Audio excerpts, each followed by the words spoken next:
Hello dear friends, मैं Bharti ma'am आप सभी प्यारे दोस्तों का आपके अपने परिवार डीआर एकेडमी में हार्दिक स्वागत एवं अभिनंदन करती हूँ। तो आज हमारा एप्लीकेशन ऑफ इंटीग्रेशन यानी जो समाकलन के अनुप्रयोग हैं उसका लास्ट टॉपिक है, जिसमें हम लोग क्या पढ़ने वाले हैं, परिभ्रमण करते हुए ठोसों के आयतन और वक्रपृष्ठ। ठीक है, volume and surface of solids हम लोग पढ़ने वाले हैं। किसी भी ठोस का कैसे आयतन निकाला जाता है, कैसे वक्रपृष्ठ, किसकी सहायता से, समाकलन की सहायता से। तो जितने भी हम फार्मूले डिराइव करेंगे या जितने भी क्वेश्चंस लगाएंगे वो सभी हम निश्चित समाकलन की हेल्प से, निश्चित समाकलन की मदद से ही हम लोग करने वाले हैं। तो तैयार हो आप सभी लोग। हम लोग ये लास्ट टॉपिक हमारा है। पहला हम वक्रों की चाप की लंबाई किसकी मदद से, निश्चित समाकलन की मदद से। दूसरा टॉपिक था एरिया निकालना, किसकी मदद से, समाकलन की मदद से। अब तीसरा हम लोग क्या निकालेंगे, परिभ्रमण करते हुए चाहे x अक्ष के परितः चाहे y अक्ष के परितः किसी भी ठोस का आयतन और वक्रपृष्ठ। तो चलिए, क्या फार्मूला होता है, कैसे हम लोग इसको सॉल्व करेंगे, क्या लगाने का तरीका है, ये सब हम लोग देखने वाले हैं। तो कुछ फार्मूले हैं, 2-3 फार्मूले हैं, ज्यादा इस पे ध्यान नहीं देना है, लेकिन जितने भी फार्मूले हैं आपको तभी याद होगा जब आप प्रैक्टिस करोगे क्वेश्चन की। ठीक है, बहुत ज्यादा हार्ड क्वेश्चन नहीं दिया हुआ है, एक ही क्वेश्चन है, चाहे वो x अक्ष के परितः घूम रहा होगा चाहे वो y अक्ष के परितः घूम रहा होगा। आपको 2 ही फार्मूला है, मेन आपको क्या है, 2 ही फार्मूला है। यहां से देखना है, एक y के लिए है, एक x के लिए है, और x के लिए 2 फार्मूला है और y के लिए भी आपका 2 फार्मूला है। तो चलिए एक बार फार्मूले को हम लोग देख लेते हैं। आपको फंक्शन दिया हुआ है या कोई कर्व दिया हुआ है, वो कर्व किसका है, यक्स का कर्व है। ठीक है, y बराबर fx है, यानी यक्स का कोई कर्व दिया हुआ है, यक्स की कोटि दी हुई है और इसी से वो ठोस क्या है, घिरा हुआ है। तो उस क्षेत्रफल को ज्ञात कीजिए, या कहें उस एरिया में, जो वो एरिया जिससे a और b यानी जो कोटि है उससे घिरा हुआ जो क्षेत्रफल है, वहां पे क्या करना है, चाहे x अक्ष के परितः दे दिया हो चाहे y अक्ष के परितः दे दिया हो, तो x अक्ष के परितः घुमाया जाए, यानी जो एरिया, एक निश्चित एरिया दिया हुआ है a से b, उस भाग में जितना भी घिरा हुआ क्षेत्रफल है, यदि उसे x अक्ष के, x एक्सिस और y एक्सिस होता है, तो एक बार हम x एक्सिस के तरफ घुमाएंगे यदि क्वेश्चन में जैसा दिया हो, और दूसरा दे सकता है y अक्ष के परितः। यदि x अक्ष के परितः घुमाया जाता है तो उस प्रकार से जनित ठोस, जो आपका ठोस होता है, चाहे वो बेलन हो सकता है, त्रिभुज हो सकता है, वृत्त हो सकता है या गोला हो सकता है जिसे हम कह सकते हैं, उसका आयतन निकालना है और उसी का क्या निकालना है, सरफेस एरिया या यूं कहें वक्रपृष्ठ निकालना है। तो कैसे आयतन निकालना है, आयतन के लिए आपका ये फार्मूला है, याद रखिएगा। आयतन के लिए आपका फार्मूला है v = pi integration a to b, और a to b जो है वो कोटि दी गई होगी x अक्ष की, यदि y का दिया है तो y की कोटि दी गई होगी। और क्या करना है, जो कर्व दिया है y = यहां से दिया है तो उसका स्क्वायर, और x का फंक्शन है तो x के सापेक्ष हम क्या कर देंगे, इंटीग्रेट कर देंगे। तो किसका करना है, उस जो कर्व दिया हुआ है y² का करना है। ठीक है, y² का करना है। यदि आपके कर्व में आपके जो इक्वेशन दिया होगा इसमें y² = दिया होगा तो आप डायरेक्ट वहीं से निकाल सकते हो। यदि y की वैल्यू दिया है तो आप उसका स्क्वायर कर दो। ठीक है, तो ये x अक्ष के परितः है, किसके परितः है, x अक्ष के परितः है। तो हम इस तरह से क्या निकालते हैं, वॉल्यूम निकालते हैं। दूसरा देखिएगा, जब x बराबर fy दिया है, यानी कोई कर्व x दिया है, किसका फंक्शन है, y का फंक्शन है, तो वो y अक्ष के परितः घूम रहा है और उसकी जो कोटि दी हुई है c और d दी है, सेम वही फार्मूला है। एक आप x अक्ष के लिए याद रखोगे तो y अक्ष का याद हो जाएगा। अब ये आपका किसके लिए है, y अक्ष के लिए है, इससे परिबद्ध, यानी जो c और d के परिबद्ध, इससे इसके अंदर जो एरिया है, जो क्षेत्रफल है, वो क्या किया जा रहा है, उसको y अक्ष के परितः यानी y अक्ष के चारों तरफ घुमाया जा रहा है। उस टाइम रिवोल्यूशन करते हुए जो ठोस, जो सॉलिड है, उसका आयतन कितना निकलेगा, उसका आयतन आपका v = pi integration c to d, जो कोटि दी गई होगी y अक्ष पे, और क्या आपका x² dx। ध्यान देना, ये y अक्ष के परितः था, जब x अक्ष के परितः था, बिल्कुल देखो याद करने की जरूरत नहीं है, इतने आप कहोगे 3 4 5 फार्मूले हैं, एक फार्मूला याद रखो, दूसरा वाला आपका अपने आप याद हो जाएगा। ये y अक्ष के लिए था तो x² है, x अक्ष के परितः घूमता तो y² होता है कि नहीं।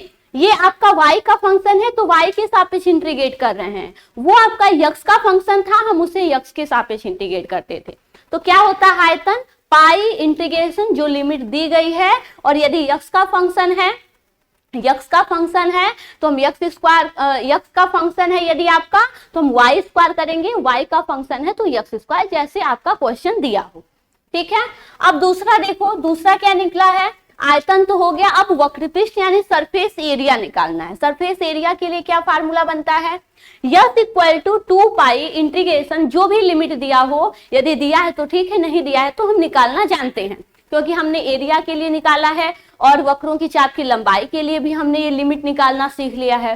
तो अब इस चैप्टर में हमें ज्यादा प्रॉब्लम नहीं होगा। ये अब देखो, ये यक्स अक्ष के परितः घूम रहा था, यानी यक्स का फंक्शन था, तो हम y, अब देखो ds क्या है, जब हम वक्रों की चाप की लंबाई में हम क्या निकालते थे, ds की वैल्यू निकाला करते थे। याद होगा आप लोगों को, हम ds की वैल्यू, यस की वैल्यू निकाला करते थे, जो कि क्या होता था, रूट में 1 प्लस, यदि x का फंक्शन होता था, y को x के सापेक्ष इंटीग्रेट करते थे और उसका स्क्वायर करते थे। अगर x रहता था, y का फंक्शन रहता था, तो हम x का y के सापेक्ष डिफरेंशिएट करते थे। तो उसी प्रकार हमारा क्या है, ये आपका किसका फंक्शन है, x का फंक्शन है, तो हम उसे x के सापेक्ष क्या कर दिए हैं, डिफरेंशिएट कर दिए हैं, और उसका स्क्वायर, ds की वैल्यू है ये क्या है, ds की वैल्यू है। ठीक है, हमने वक्र पृष्ठ वाले, सॉरी, जो हमारा फर्स्ट टॉपिक था वक्रों की चाप की लंबाई, हमने ये वाला फार्मूला वहां पढ़ा हुआ था, तो वहीं से हमने डायरेक्ट ds की वैल्यू पुट कर देते हैं। ठीक है, और आपका x का फंक्शन है तो y ds होगा, जो कि कर्व दिया होता है।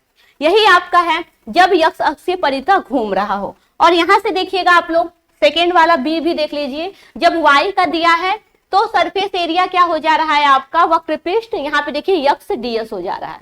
अब ds में किसके परितः, y के सापेक्ष हम डिफरेंशिएट कर रहे हैं। क्या याद करने की जरूरत है, कुछ भी याद करने, जितना हम क्वेश्चन प्रैक्टिस करेंगे उतना ही और इजी होता जाएगा हम लोग के लिए। ये आपका क्या हो गया, वक्रपृष्ठ हो गया 2 पाई, आयतन में क्या था, पाई था, यहाँ पे स्क्वायर हुआ करता था और जिसका फंक्शन रहता था उसी के सापेक्ष इंटीग्रेट करते थे। वक्रपृष्ठ में आपका ये वाला याद रखना, यस, वक्रपृष्ठ यस को डिनोट करते हैं, और इसमें क्या होगा आपका ds आएगा। ओके, अब देखो नेक्स्ट, देखो दूसरा वाला क्या दिया हुआ है, दूसरा वाला दिया है जब x अक्ष की समांतर रेखा, अच्छा ये बताओ, x अक्ष है उसके समांतर रेखा क्या हो जाएगी, माना एक ये समांतर रेखा हो गई, ठीक है, x अक्ष के समांतर रेखा, कोई एक रेखा दी गई है।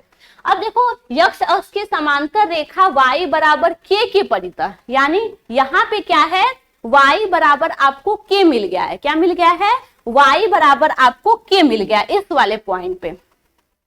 तो इसके परितः यदि घुमाया जाता, अब इसको यहाँ पे घुमाया जाता है, यहाँ से नहीं, x अक्ष की नहीं, x अक्ष के समांतर रेखा के परितः घुमाया जाता है, तो आपका जो फार्मूला निकलेगा सेम वही चीज रहेगा, जहां जहां y है, x अक्ष के परितः घूम रहा है, तो आपको y माइनस k, k क्या है, k आपका जो है वो आपको दिया गया होगा, y की कोटि दी गई होगी, कोई ना कोई y की कोटि दी गई होगी, वही आपका k से डिनोट किया हुआ है, उसी को क्या करेंगे, सिर्फ घटा देंगे। वक्र पृष्ठ में भी जहां जहां y है वहां से हम k को घटा देंगे। उसी प्रकार यदि वो x का फंक्शन, ये तो x का फंक्शन था, यदि y का फंक्शन रहता, किसका फंक्शन, y का फंक्शन यदि रहता, y का फंक्शन रहता, तो हम x में से क्या करते, उसको घटा देते, x में से क्या करते, घटा देते। यहाँ पे y बराबर k था वहां, यहाँ पे x बराबर h, तो कोटि अलग अलग कुछ भी हो सकती है। ठीक है, कोटि मानना है x बराबर कुछ भी मान लो, 0 हो सकता है, 5 हो सकता है, 7 हो सकता है, कुछ भी हो सकता है। तो सिर्फ यही फार्मूला बनता है, और ये फार्मूला याद करने की भी जरूरत नहीं है, जितना हम क्वेश्चन की प्रैक्टिस करेंगे, बार बार मैं कहती आ रही हूँ, उतना ही फार्मूला हमारे माइंड में सेट हो जाएगा। तो चलिए स्टार्ट करते हैं। बहुत ही बेसिक फार्मूला, बेसिक क्वेश्चन है, बहुत ही छोटा सा, इसको सॉल्व करके हम आयतन निकालना और वक्रपृष्ठ निकालना सीखेंगे। उसके बाद हम क्या करने वाले हैं, दूसरा जो हमारा फार्मूला है, चाहे बेलन का आयतन हो, बेलन का वक्रपृष्ठ हो, चाहे गोले का आयतन हो, ये सब हम किसकी सहायता से निकालेंगे, निश्चित समाकलन की सहायता से। कैसे वो फार्मूला निश्चित समाकलन की सहायता से आएगा, ये चीज भी हम लोग देखने वाले हैं। तो सबसे पहले एक छोटा सा क्वेश्चन है, उसको देखते हैं, उसके बाद हम लोग आगे बढ़ेंगे। तो आपको क्या दिया हुआ है, y square equal to 4x, ये आपको दिया गया है, y square equal to 4x। एक हम क्या बना लेते हैं, एक्स एक्सिस, और दूसरा क्या है हमारा वाई एक्सिस। वाई एक्सिस ये परवलय हम मान लेते हैं कुछ इस तरह है, ठीक है। Y square equal to 4x, ये आपका दिया गया है। क्या कह रहा है, यक्स बराबर 1 के बीच, यक्स बराबर मान लो ये यक्स बराबर कितना है 1 है, ये यहाँ पे यक्स की वैल्यू कितनी है, यक्स की वैल्यू 0 है, ठीक है।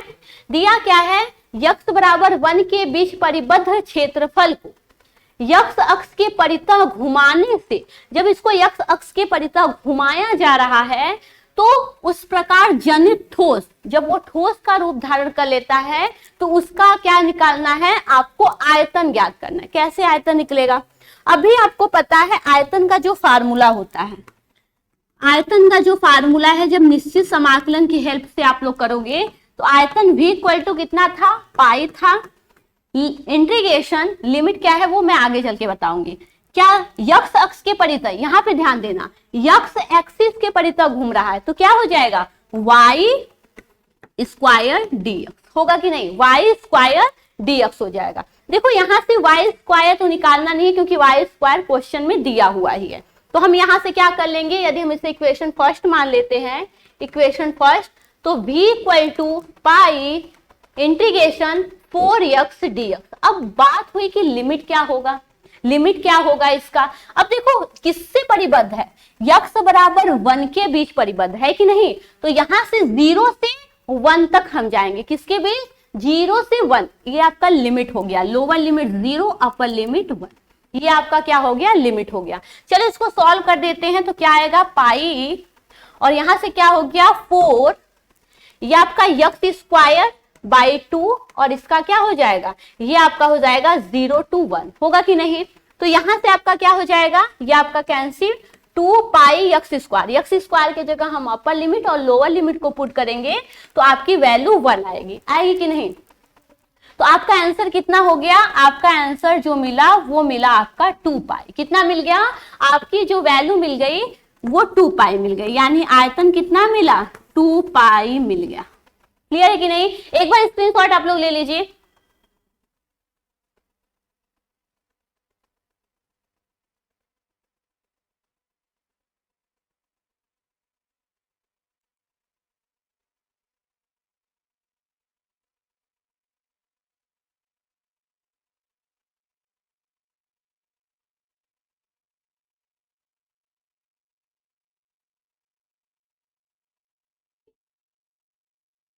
चलिए आगे चलते हैं आप लोग, ठीक है। आयतन निकालना था, आयतन आप लोग का निकल गया, सिर्फ आपको क्या ध्यान देना था, यहां से फार्मूले को ध्यान देना था, क्या ध्यान देना था, यहां से फार्मूले पे ध्यान देना था आप लोग को। जस्ट उसी फार्मूले में हम लोग निश्चित समाकलन की मदद से इसको हम लोग सॉल्व कर दिए। तो आपका अगर, हाँ, यदि आपको इसका मात्रक पूछ दे तो क्या लिखोगे, यहाँ पे तो कोई मात्रक इकाई तो दी नहीं है, लेकिन हम जानते हैं आयतन किसमें होता है, घन में होता है, तो हम घन इकाई लिख देंगे, क्या लिख देंगे, घन इकाई। जैसे हम लोग एरिया निकालते थे तो हम वर्ग इकाई लिखते थे, दिखते थे कि नहीं, जब मीटर किलोमीटर सेंटीमीटर नहीं दिया होता था तो हम इकाई में उसे नोट कर देते थे। एरिया वर्ग में स्क्वायर में होता था तो वर्ग इकाई, वैल्यूम है तो हम घन इकाई लिखेंगे। तो ये आपका क्या हो गया आंसर। इसको एग्जाम में लिखोगे तो बहुत ही अच्छा होगा यदि मात्रक के साथ लिखोगे। चलो नेक्स्ट देखते हैं। मान लो कोई बेलन है, सपोज दैट कोई बेलन है, लंबवृत्तीय बेलन है कोई, उसकी मान लेते हैं ऊंचाई कितनी है, उसकी ऊंचाई मान लेते हैं आपकी, ये आपकी ऊंचाई h है। कोई बेलन है जिसकी ऊंचाई h है और इसका जो त्रिज्या है इस बेलन का, वो बेलन का त्रिज्या जो है वो क्या मान लेते हैं, r मान लेते हैं। माना एक मैं बेलन का जो आयतन होता है, सबसे पहले मैं वो लिख देती हूं, बेलन का आयतन, और यहां से क्या हो जाएगा, बेलन का वक्रपृष्ठ, बेलन का वक्रपृष्ठ, ये आपको दो निकालना है, ठीक है, ये दो निकालना है। मान लेते हैं कोई लंबवृत्तीय बेलन है जिसकी ऊंचाई, माना कोई लंबवृत्तीय बेलन है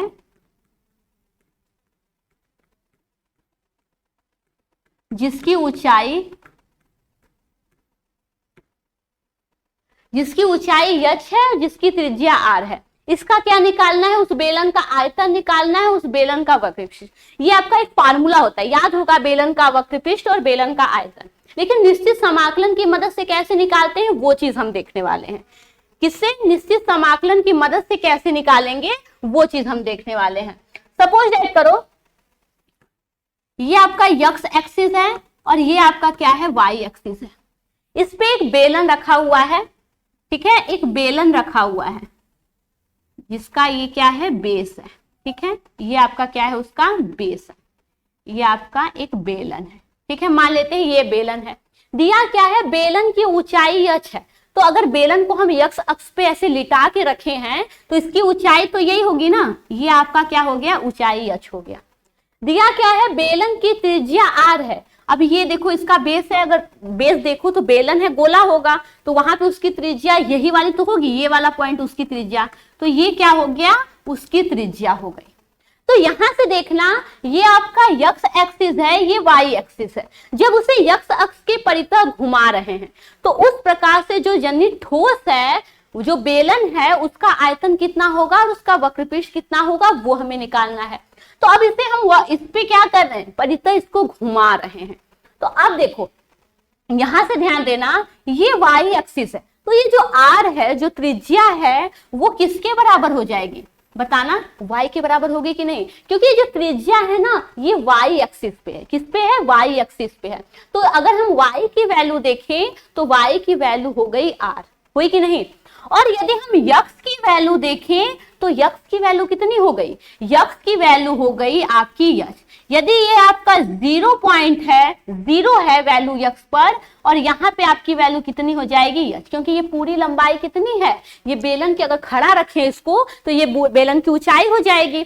तो ये ऊंचाई कितनी है? h है। यानी x की कोटि मिल गई है। x की कोटि कितनी मिल गई है? 0 और h मिल गई है। मिली है कि नहीं? ये जो बेलन है वो कितने में घिरा हुआ है? 0 से h के बीच में, और इसी का हमें आयतन और वक्रपृष्ठ निकालना है। चलो देखते हैं यहां से क्या हो जाएगा। बात करें आयतन की, किसकी बात करें? बेलन की आयतन की। तो v बराबर कितना होता है? पाई integration y square dx। x अक्ष के परितः घुमा रहे हैं, तुम x के सापेक्ष समाकलन करेंगे, ठीक है। अब ये क्या है? ये तो फार्मूला है। चलो इस फार्मूले में हम क्या करते हैं? इस फार्मूले की सहायता से निश्चित समाकलन की मदद से हम बेलन का आयतन निकालते हैं। जो आप हमेशा से याद किए हो, बेलन का आयतन और बेलन का वक्रपृष्ठ, देखना समाकलन की मदद से वो आ रहा है कि नहीं आ रहा है। अब देखो यहां से क्या हो जाएगा? आयतन ये आपका हो जाएगा पाई, ये a टू b रहता है। अब देखो क्या लिमिट होगा? लिमिट आपका x एक्सिस के लिए x की कोटि, lower limit 0, upper limit h। 3 topic में आप लोग पढ़े हो, अब लिमिट रखना आप लोग को समझ में आ गया होगा। अब देखो यहां से y स्क्वायर, अब कहोगे y की वैल्यू कितनी है? मैंने बताया तो y की वैल्यू क्या मिल गई है? r मिल गई है। कितनी मिल गई है? r मिल गई है। तो y के बराबर हम क्या लिख सकते हैं? r, लेकिन y का स्क्वायर है यानी r का स्क्वायर dx। ये आपका क्या हो गया? आयतन निकालना है। इसको सॉल्व करते हैं तो v equal to pi, r square constant है, क्या है? कांस्टेंट है, ये आपका बाहर हो जाएगा। अब 1 इंटू dx, इसका इंटीग्रेशन कितना होता है? x हो जाता है। x के सापेक्ष जब इंटीग्रेट कर रहे हैं, लोअर लिमिट और अपर लिमिट, कितना मिला? कितनी वैल्यू मिली? ये आपका हो गया पाई r स्क्वायर, और यहां से ये क्या मिला? ये आपका मिला h, पाई r स्क्वायर h मिल गया। क्या बेलन का जो आयतन होता है, स्क्रीनशॉट लेना है तो ले लीजिए, मैं ऊपर चलूंगी। जो बेलन का आयतन होता है,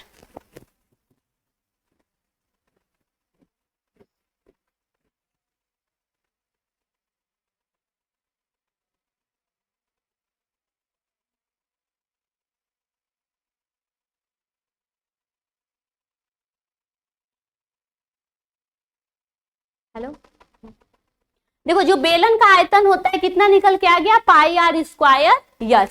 अब बताओ बेलन का आयतन आप लोग कितना स्टार्टिंग में याद रखे होंगे, तो बेलन का आयतन कितना पढ़ते आ रहे हो? आप लोग पढ़ते आ रहे हो पाई r स्क्वायर h, पढ़ते आ रहे हो कि नहीं? यहां से निश्चित समाकलन की मदद से भी निकल गया। अब आप लोग याद रखना बेलन का वक्रपृष्ठ कितना होगा। सबसे पहले बेलन के आयतन का एक बार स्क्रीनशॉट ले लो।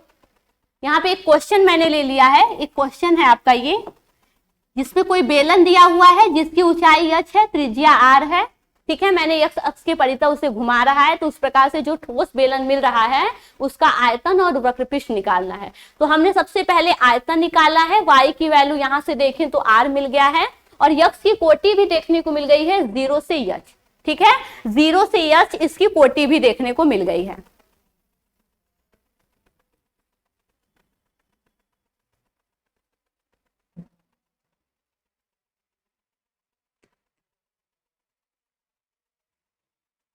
अब यहां आ जाते हैं, हम वक्रपृष्ठ निकालते हैं। क्या निकालते हैं? सरफेस एरिया, चाहे कहें वक्रपृष्ठ निकालते हैं।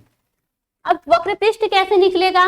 तो इसका क्या फार्मूला होता है? इसका जो फार्मूला होता है yes equal to 2 pi integration a to b। अब देखो यक्स अक्ष के परितः घुमा रहे हैं, यानी यक्स का फंक्शन है y और क्या ds। ds की वैल्यू आप लोग को पता है, ds की वैल्यू फर्स्ट टॉपिक में जाना, वक्रों की चाप की लंबाई। तो यहां से क्या हो जाएगा 2 pi integration a to b y, ds की वैल्यू कितनी हो जाएगी? ये आपका हो जाएगा √1 प्लस dy अपान dx का स्क्वायर। ये आपका क्या हो गया? सरफेस एरिया निकालने का, ये क्या हो गया? सरफेस एरिया निकालने का फार्मूला हो गया। इसी में हम क्या करते हैं? वैल्यू को पुट कर देते हैं। क्या करते हैं? वैल्यू को पुट कर देते हैं। तो बेलन का वक्रपृष्ठ निकाल रहे हैं, कितना होता है? 2 पाई RH होता है। चलो यहां पे देखते हैं, ये क्या निकलेगा? S equal to 2 pi integration, limit कितना? 0 टू h, यहाँ पे हमने किया था अभी। y की वैल्यू कितनी है? y की वैल्यू आपको देखने को मिल रही है r, है कि नहीं? y की वैल्यू कितनी है? r, रूट में 1 प्लस dy बाई dx की वैल्यू कितनी होगी? अगर यहां से देखें तो dy बाई dx की वैल्यू कितनी निकल के आ जाएगी? ये आपकी निकल जाएगी, y कितना है? r है। कितना है? r है। यदि r का हम क्या करें? यदि r का हम करेंगे आप लोग को क्या? डिफरेंशिएशन r का, तो कितना मिलेगा? r का डिफरेंशिएशन करेंगे तो हमें 0 मिल जाएगा, क्योंकि कांस्टेंट का डिफरेंशिएशन 0 होता है कि नहीं? कांस्टेंट का डिफरेंशिएशन 0 होता है। तो ये आपका dy बाई dx की वैल्यू कितनी मिल जाएगी? 0 मिल जाएगी। तो यहां से क्या हो गया? ये आपका 0 का स्क्वायर हो गया, 0 का स्क्वायर हो गया। चलो आगे बढ़ते हैं, क्या हो जाएगा यहां से? ये आपका S equal to 2 pi, r constant है बाहर चला आएगा, ये 1 बचा, 1 का जो x के सापेक्ष इंटीग्रेशन करें तो हमें x मिलेगा। x का लोअर लिमिट और अपर लिमिट रख देते हैं, तो x की वैल्यू कितनी हो गई? 2 पाई RH। ये क्या मिल गया? उस बेलन का वक्रपृष्ठ मिल गया। क्या मिल गया? बेलन का वक्रपृष्ठ मिल गया, है कि नहीं? बेलन का आयतन भी मिल गया निश्चित समाकलन की मदद से, और बेलन का क्या मिल गया? वक्रपृष्ठ भी मिल गया। ये बेलन का आयतन मिल गया। ये क्या वैल्यू थी? बेलन की आयतन की वैल्यू थी v equal to pi r square h। बेलन का आयतन है ये, और वो क्या है? बेलन का वक्रपृष्ठ मिल गया कि नहीं? समाकलन की मदद से। तो कैसे फार्मूले पे अप्लाई करना है वो सब चीजें हम लोग यहाँ से देख लिए। बहुत ही अच्छा क्वेश्चन था, फार्मूला भी हमने डिराइव कर लिया। उसी प्रकार किसी गोले का भी कर लेते हैं, ठीक है? देख लेते हैं, मैंने गोले का भी क्वेश्चन लिया हुआ है, गोले को भी हम लोग